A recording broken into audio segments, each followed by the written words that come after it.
Okay, so with this machine, this is an electromechanical machine, and big kudo thank yous to Todd.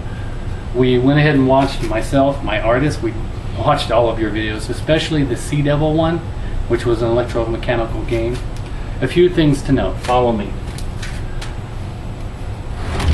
Down here, most of the items were not where they are now. Everything was just kind of discombobulated, taken apart, what have you.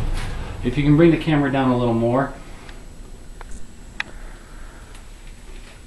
Down here is the torpedo launch. You can see I had to put this back, new bulbs. It doesn't like me moving it too much.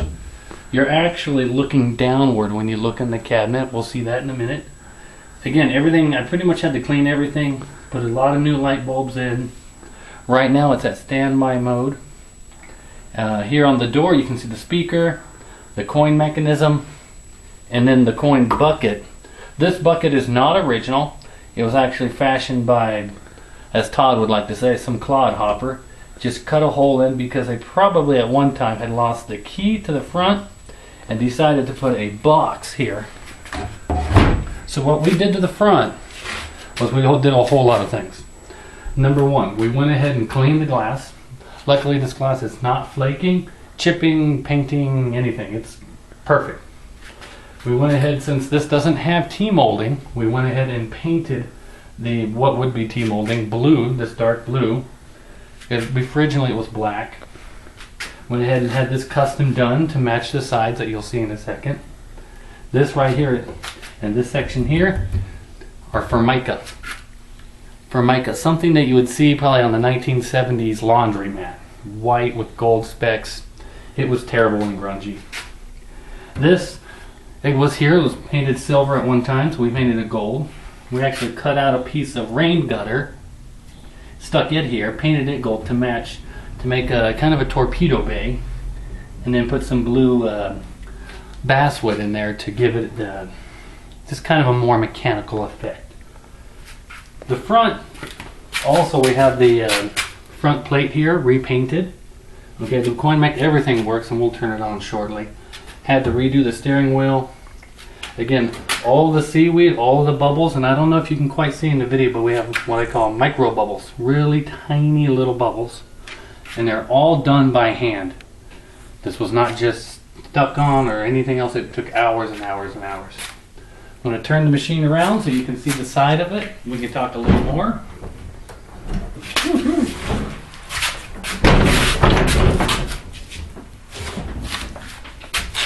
At least I put it on casters.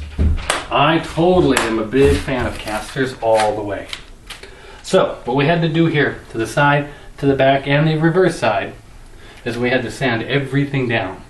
What we found is this wood, although it was pretty good, started splintering, having those haze cracks in it.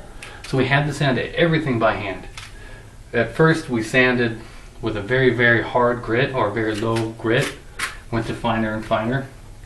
There's some of the auto filler, especially on the corner here. This corner was chunked out like a shark had bit it. Okay, so the coloring. With the coloring, this thing was really stained yellow because we believe it sat in a casino here for about 20 years before it was picked up by the owner who had it before me. Interesting story, that owner, from what I'm told, was a hoarder. And when I got a hold of the machine, the family was cleaning out the house and this was taken to the scrapyard. Literally minutes away before it was destroyed.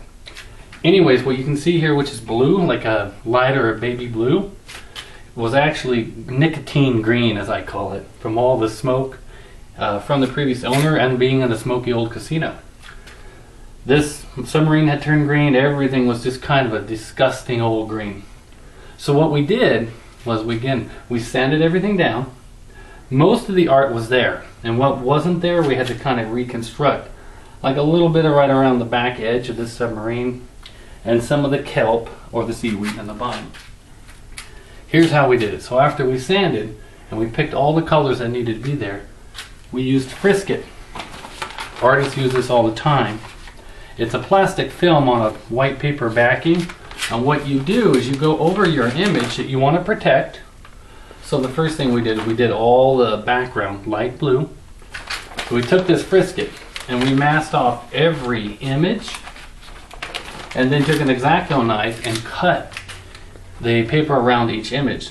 So then when we sprayed it, obviously the paint would not go on the image. This probably took, gosh, 3 months, 2-3 months of sanding and sanding and sanding and sanding. Sometimes a little bit of the wood would chip out when we're sanding, just because this game was made in 1972. So it's really, really old. But luckily all the wood was good enough to use. And again, it took probably, well, we did a primer first, probably about 3 coats of paint for each color, for each side. And then we had to go in by hand and do little tiny dots for these micro bubbles, which you'll see later in the video how it's affect. Now let me turn this around here so you can see it one more side, the back side. The back side, of course, was chewed and neglected, didn't have any artwork on it, but we still wanted to give it a good coat. The interesting fact here was this is actually a little glossier because we actually had to redo it, because once we did it, we had a sealant coat and they sold us the wrong stuff and it yellowed the back. So we actually had to do the back twice to bring it back to its glory.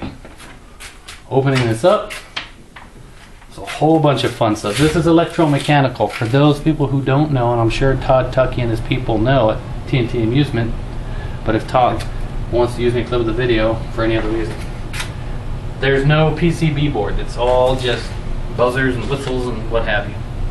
Be very technical. It's got a black light here. Here's the play field. You're actually looking down. This is a mirror, and there's another mirror behind this one. So it gives you that trick effect. And I'll turn it on. What was really good was a lot of this was taken out. It was just kind of thrown in the cabinet here. I had no experience with any video game arcade whatsoever. The biggest thing I had ever repaired was my Atari 2600 joysticks. So I really had to figure out where everything went, screw it down, find nuts and bolts. What's really cool here is you can't quite see, but these discs, they have the submarine on the other side. Because again, the other side of this is the play field. Again, we got it all working, cleaned up, put everywhere. Gave it a new power cord, a lot of new fuses, a lot of cleaning, a lot of cussing. We got it down. Well, I'm going to go ahead and turn this sucker on for you, so we're going to stop the video and you'll be able to see gameplay.